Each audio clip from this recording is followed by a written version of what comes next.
Vous êtes actuellement à l'heure du journal. Bonsoir à tous et bienvenue. Dans les actualités de ce jour, 200 tonnes de riz sont arrivées à Madagascar et leur distribution débutera avec celle des semences selon le rapport du Conseil des ministres d'hier. La construction d'usines de production d'engrais dans les greniers rizicoles sera également effectuée selon toujours ce rapport. Ces travaux entrent dans le cadre de la promotion de la transformation agricole pour atteindre l'objectif d'autosuffisance alimentaire. Reportage de Sylvain Aniena Martina et Secha Anjenap. Le Conseil des ministres a approuvé la communication verbale sur la création d'usines d'engrais qui s'inscrivent dans la vision de la promotion de la transformation agricole pour atteindre l'objectif d'autosuffisance alimentaire. Aujourd'hui, 90% des producteurs n'utilisent pas d'engrais minéraux en raison du prix trop élevé de ces derniers. C'est justement pour cela que le président de la République a donné des instructions pour implanter des usines produisant localement des engrais minéraux afin d'aider les agriculteurs. Les usines d'engrais seront situées dans les 6 régions productrices rizicoles, Sofia, Alochamangour, Faknakarach, Bouin, Analamang et Menabé. Il y aura une coopération avec le secteur privé pour la mise en place de ce projet avec la formation dispensée aux agriculteurs pour améliorer leurs techniques de production. La création d'usines produisant des engrais organiques sera mise en œuvre en collaboration avec les Émirats arabes unis, prêts à soutenir la vision du gouvernement en matière de transformation agricole. L'objectif est de produire 30 000 tonnes d'engrais organiques par an pour augmenter et améliorer les récoltes à Madagascar. Le Conseil des ministres a également approuvé la communication verbale sur la distribution de matériel de production tels que des semences et des engrais qui font partie du programme de riz hybride. Le défi du gouvernement est de produire 1 million de tonnes de riz supplémentaires, dont 176 000 tonnes de riz hybride. L'objectif est de réduire les importations de riz et d'atteindre l'autosuffisance à l'horizon 2025, notamment pour que Madagascar puisse exporter du riz à partir de 2027. Ces semences seront réparties dans 12 régions avec la participation du secteur privé. Ce projet est constitué de 200 tonnes de grains de riz hybride, 2400 tonnes d'engrais NPK, 800 tonnes d'urée, 2800 tonnes d'engrais organiques. L'objectif est de produire 7 à 10 tonnes par hectare sur une superficie de 8000 hectares pour janvier à avril 2025. Il y aura également 2133 vanneuses et 2133 batteuses qui permettra de réduire le taux de perte de 5% durant la récolte et d'accompagner les acteurs de l'agriculture à se professionnaliser. Les 200 tonnes de riz hybride sont arrivées dans le pays grâce à la coopération avec la Chine. Le président de la République débutera la distribution officielle et le secrétariat d'État en charge de l'autosuffisance alimentaire se chargera de la distribution dans toute la grande île. Le président de la République a également annoncé la production de semences localement. Les recherches du FOFUFA sur le riz Tsemak progressent également. L'objectif est que l'année prochaine, nous puissions avoir nos propres semences. Et parlons météo avant de poursuivre les actualités. Le cyclone Elvis n'a pas d'impact direct sur les conditions météorologiques de Madagascar selon le centre de prévision météorologique aujourd'hui.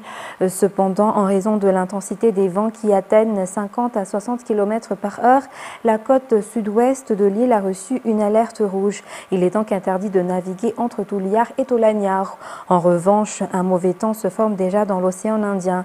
Son centre se trouve actuellement à 2000 km à l'est de Cap Maswal. Selon les prévisions du centre de prévision météorologique, cela n'affectera pas la météo à Madagascar avant le début de la semaine prochaine. C'est le 7e mauvais temps qui se forme dans l'océan Indien à ce jour. Dans un tout autre sujet, parlons de l'évolution des travaux du transport par câble. Justement, ce projet de transport par câble entre actuellement dans la phase d'installation des câbles qui vont relier les cabines sur la ligne orange reliant Anous et Mbadbé. La mise en place des câbles est une étape technique et très complexe selon le responsable au niveau de la société POMA. Étape qui requiert le suivi des normes, notamment la mise en place des portiques de protection comme ceux constatés au niveau du tronçon Ivange et Ankourjano actuellement. Le déroulage des câbles durera jusqu'au mois de juin pour le reste de la ligne orange du transport par câble d'Antananarivo. Reportage sur les images de Zahra Njianso. L'installation des câbles au niveau des pylônes du transport par câble passe par plusieurs étapes. Si la plupart des câbles au niveau de la ligne orange sont déjà installés, une partie reste à faire, notamment au niveau de Souaran jusqu'à Ivange. Ainsi, la société Poma, en charge des travaux du transport par câble, est actuellement en cours des travaux de déroulage des câbles du téléphérique. Cela requiert plusieurs étapes complexes et techniques, au cours desquelles la protection des usagers de la route en dessous des pylônes est primordiale. La première étape de l'installation consiste à installer des petits câbles au niveau des pylônes par un drone, et ce sont ces derniers qui aideront dans la mise en place des gros câbles qui supporteront les cabines, raison pour laquelle cette portique de sécurité a été installée. Et pendant cette opération qui est assez critique et très technique, ce sont des professionnels qui viennent, c'est leur métier de venir dérouler des câbles, notamment ici à Madagascar où on est vraiment au-dessus de la ville, donc c'est très, c'est un milieu très urbain, donc il y a beaucoup de circulation.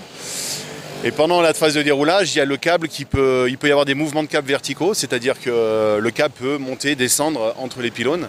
Et sur certains endroits bien précis, pour assurer la sécurité des tiers au sol ou des voitures, on a besoin de positionner des portiques comme celui-ci, où en cas de gros mouvement de câble, le câble va venir se poser sur ces portiques pour créer un point supplémentaire et donc assurer la sécurité au sol. Et une fois qu'on aura fini de dérouler et qu'on aura épissuré le câble, on pourra les enlever, donc ça va durer à peu près 2 mois. Et après, dans un deuxième temps, on fera le tronçon qui se trouve entre la Tour Orange et Soaran.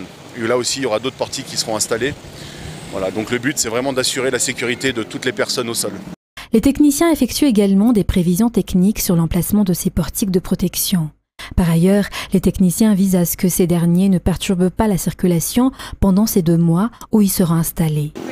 Alors on définit des zones bien précises sur le tracé où avec des calculs de flèches, on vient regarder à quel endroit le câble pourrait potentiellement s'abaisser. Et sur cette zone-là, on identifie une zone où ça dérange le moins. Donc sur ce tronçon-là, la zone la plus logique était vraiment entre le terre-plein du milieu et le trottoir. De même que ce week-end, on en installera un autre de l'autre côté qui nous permet de protéger les 2 côtés du pylône. Voilà. 2 boucles au niveau de la ligne orange n'ont pas fait l'objet de ces épissures actuellement, notamment entre Soaran et Ankourndjan et Ankourndjan-Ivanj. Ainsi, les travaux se dérouleront entre le mois de février au mois de juin pour le reste de cette ligne orange du transport par câble d'Antananarivo. Et dans la page diverse de ce soir, 222 travailleurs clandestins ont été rapatriés selon les statistiques de l'année 2024. 70% ont été victimes de violences dans leur pays de destination, des pays du Moyen-Orient pour la plupart. La police nationale a souligné que l'exploitation et la traite des personnes sont interdites par la loi. Des procédures légales existent pour les personnes qui veulent travailler à l'étranger, selon les explications rapportées par Abderrahmane Azatouf dans ce reportage. 170 travailleurs clandestins sur les 222 qui ont été rapatriés durant l'année 2024 ont été victimes de violences dans leur pays de destination, selon leurs témoignages. Pour cette année 2025 déjà, 25 travailleurs illicites sont revenus au pays, dont 16 ont été déjà victimes de violences. Ces violences se présentent sous plusieurs formes, comme les violences sexuelles, les violences physiques ou encore les violences économiques. Les pays du Moyen-Orient, comme le Koweït, le Liban, Oman et l'Arabie saoudite figurent parmi les pays à risque pour ces travailleurs malagasy, raison pour laquelle l'État malagasy interdit l'émigration vers ces pays. En effet, la loi de ces pays ne garantissant pas la liberté des personnes, hommes ou femmes, et souvent, il n'y a pas d'égalité de droits humains entre les travailleurs et les employeurs selon la loi de ces pays. La police nationale a souligné que ce n'est pas l'immigration professionnelle qui est interdite, mais les exploitations et la traite d'êtres humains. Des procédures doivent être respectées si l'on veut trouver des emplois dans des pays étrangers. L'objectif est d'éviter des cas de traite d'êtres humains. Selon les enquêtes menées par la police nationale, 6 réseaux de trafic de personnes ont été démantelés. Parmi leurs victimes, 9 ne connaissaient pas leur pays de destination, si d'autres ont été victimes d'extorsion d'argent. Et l'Ordre des infirmiers de Madagascar s'oppose à l'incarcération des paramédicaux à la Camille Saint-Ozorbé suite à l'incendie d'un CSB dans ce même lieu. L'Ordre des infirmiers a affirmé que ce n'est pas du ressort des paramédicaux de garder les pharmacies et les CSB. C'est à la commune d'engager des gardiens, selon toujours les explications. L'Ordre suivra de près cette affaire, selon toujours son président national aujourd'hui. Reportage de Abderrahmane Azatouf et Anzara Razonarvel. Pour rappel, le 10 janvier dernier s'est produit l'incendie du CSB et de la pharmacie dans la Camille Saint-Ozorbé. L'infirmier qui travaille au sein de ce CSB n'était pas sur les lieux lors de l'incendie. La sage-femme du CSB a porté plainte contre le gardien suite à ce sinistre. Ce dernier a aussi porté plainte contre les infirmiers, ce qui a eu comme conséquence la mise en détention provisoire de ces infirmiers le 21 janvier dernier. Le président de l'Ordre des infirmiers a souligné que ce n'est pas du ressort des infirmiers de garder les pharmacies et les CSB. C'est à la commune d'engager des gardiens pour garantir la sécurité au niveau du CSB. L'Ordre des infirmiers s'oppose ainsi à l'incarcération des paramédicaux concernant cette affaire de l'incendie d'un CSB. Il appelle le ministère de la Justice à se pencher sur cette affaire et a indiqué qu'il a également de nombreux paramédicaux qui sont victimes de répression sur leur lieu de travail. C'est pourquoi l'Ordre a également appelé tous les responsables de chaque catégorie à soutenir ces agents de santé. Le procès sur cette affaire aura lieu le 3 février au tribunal d'Indozorbe. Et dans la page économique, le taux de création d'entreprises a augmenté de 20% au cours des 3 derniers mois de 2024, selon un rapport de l'EDIBM. 70% des nouvelles entreprises ont été créées par des entrepreneurs malagasy. Toujours selon ce rapport, c'est le secteur tertiaire qui enregistre le plus grand nombre de ces nouvelles entreprises. Les détails avec Ruth Christelle Rakoutumalal. Le climat des affaires à Madagascar est dans une bonne dynamique, avec une place de plus en plus importante accordée aux jeunes entrepreneurs. En 2024, plus de 1110 entreprises ont obtenu une immatriculation de l'EDBM, dont 433 au cours des 3 derniers mois de l'année. Cela représente une hausse de 20,2% par rapport à la même période en 2023. Selon le rapport, 70% de ces nouvelles entreprises appartiennent à des entrepreneurs malgaches. Les 30% restants sont détenus par des investisseurs chinois, français, indiens, pakistanais et mauriciens. 81% des sociétés nouvellement créées évoluent dans le secteur tertiaire, notamment les technologies de l'information et de la communication, le tourisme, le commerce et le textile. 17% appartiennent au secteur secondaire, notamment l'industrie, tandis que seulement 1% relèvent du secteur primaire, principalement l'agriculture. L'essor des entreprises formelles contribue à l'augmentation des recettes fiscales de l'État, à la création des emplois et surtout à l'atteinte de l'objectif de 5% de croissance économique fixé par le gouvernement. Et 5 projets prioritaires au niveau du ministère de l'Enseignement supérieur et de la Recherche scientifique ont été discutés lors de la rencontre de la ministre avec les partenaires techniques et financiers en début de semaine. À cette occasion, le ministère a également présenté les grands projets qui reflètent la volonté de l'État à améliorer la qualité de l'enseignement et de la recherche scientifique. Reportage. La garantie du bon déroulement de l'examen du baccalauréat, la réhabilitation et la construction des infrastructures, la bonne gouvernance, le renforcement des capacités des enseignants, mais aussi la tenue de concertations nationales sur l'enseignement supérieur, ce sont les travaux prioritaires et les projets qui sont en cours et qui attendent le ministère de l'Enseignement supérieur et de la Recherche scientifique. Ces points ont été discutés lors de la rencontre de la ministre de l'Enseignement supérieur et de la Recherche scientifique, la professeure Chamina Lula et ses collaborateurs avec les partenaires techniques et financiers en début de semaine au siège du ministère. La ministre a appelé ses partenaires à soutenir la réalisation de ces défis et à collaborer dans la poursuite des objectifs de l'État dans l'amélioration de l'enseignement supérieur. Cette rencontre avec les PTF est une instruction émanant du chef de l'État et du Premier ministre, selon la ministre de l'Enseignement supérieur. Parmi ces PTF venus échanger leur point de vue avec le ministère de l'Enseignement supérieur, le représentant de l'Union européenne, le service de coopération d'action culturelle ou SCAC au sein de l'ambassade de France de Madagascar, le Fonds des Nations Unies pour l'enfance, l'Agence universitaire de la francophonie, l'Agence française de développement et d'autres partenaires du ministère.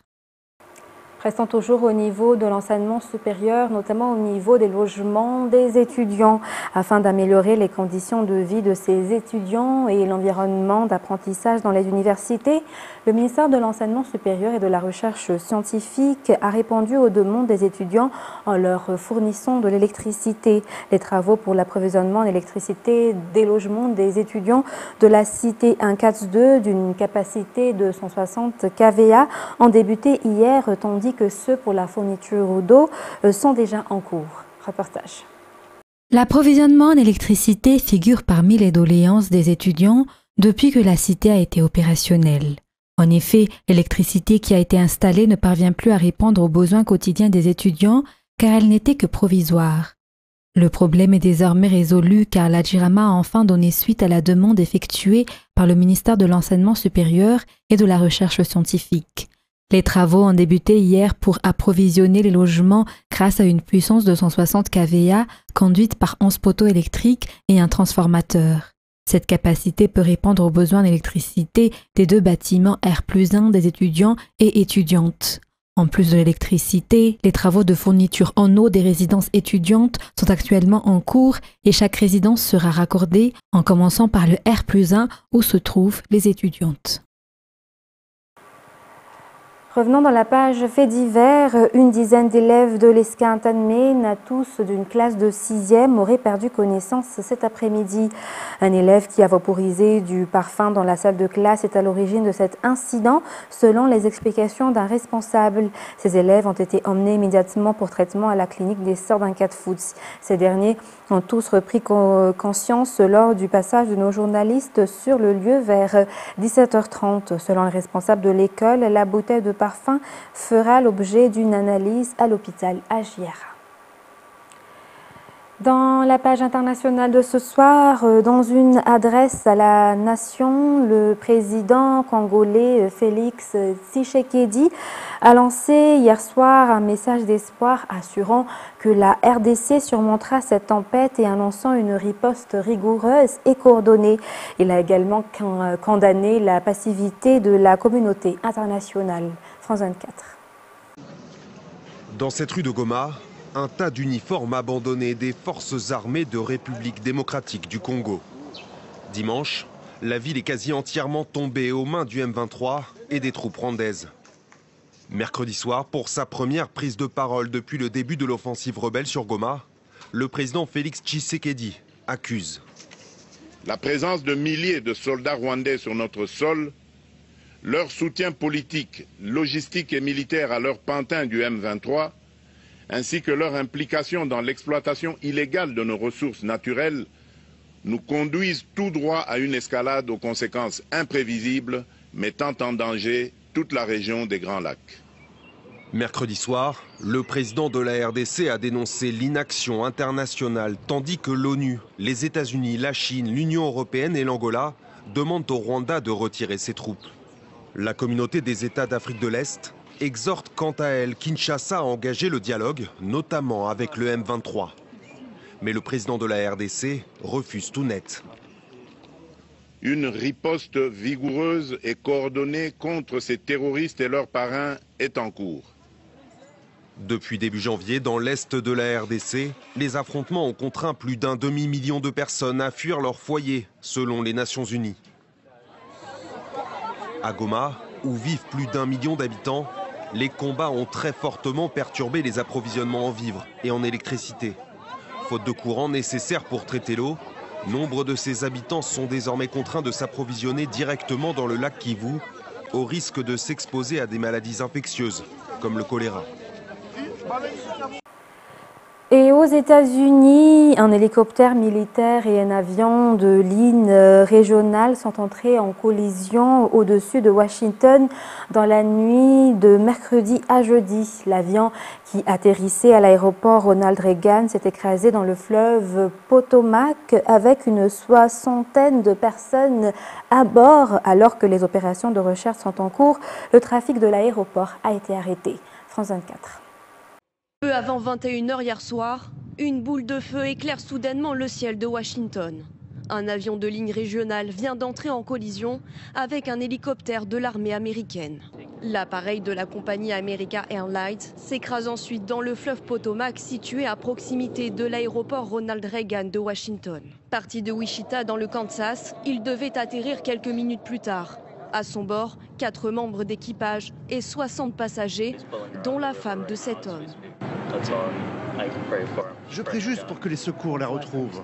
J'en appelle à Dieu. Elle m'a envoyé un texto disant qu'ils allaient atterrir dans 20 minutes. Ça, ce sont mes messages qui n'ont pas été reçus. Et c'est là que je me suis dit que quelque chose n'était pas normal. 3 militaires se trouvaient à bord de l'hélicoptère Black Hawk. Ils effectuaient un vol d'entraînement. Très vite, les secours et la police arrivent sur place et embarquent sur ces bateaux pneumatiques à la recherche de survivants. Plusieurs hélicoptères survolent aussi la zone de l'accident. Cet homme était en train de dîner dans un parc à proximité. Il raconte la scène. On a vu des grosses flammes blanches. Au départ, on pensait que c'était des étoiles filantes. On n'avait pas d'explication jusqu'à ce qu'on voit les voitures de pompiers et de la police. C'était dingue. Évoquant un accident aérien, l'aéroport a annoncé avoir suspendu tous les décollages et atterrissages.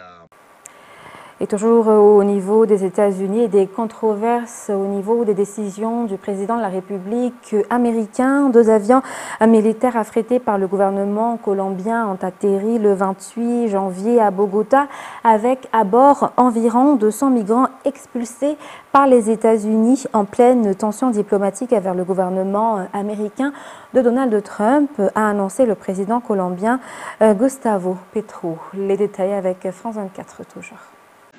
Ils ont été rapatriés par 2 avions militaires envoyés par la Colombie.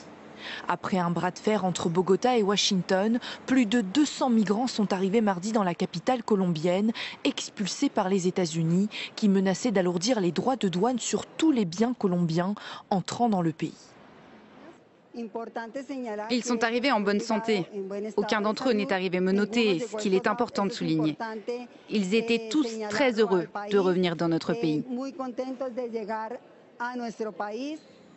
Mais plusieurs d'entre eux ont dénoncé les conditions de détention et d'expulsion par les autorités américaines, comme Carlos Gomez, qui a discuté avec la presse locale après son atterrissage. La nourriture était horrible, horrible.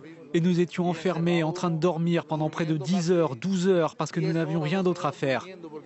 Nous ne savions pas si c'était le jour ou la nuit. Pire encore que pour un prisonnier. Ce n'est pas un rêve américain, c'est un cauchemar américain pour celui qui le vit. Le gouvernement américain a assuré que Bogota acceptait tous les étrangers illégaux colombiens renvoyés par les États-Unis. Le gouvernement colombien a, lui, annoncé ce mardi des fonds pour soutenir la réintégration des arrivants, sans préciser s'il y aura d'autres rotations aériennes vers les États-Unis. Mesdames et messieurs, ainsi s'achève cette édition pour ce soir. Nous vous remercions de votre fidélité. Restez avec nous. Dans quelques instants, vous allez suivre votre série Squid Game. Sur ce, très bonne soirée à tous. Au revoir.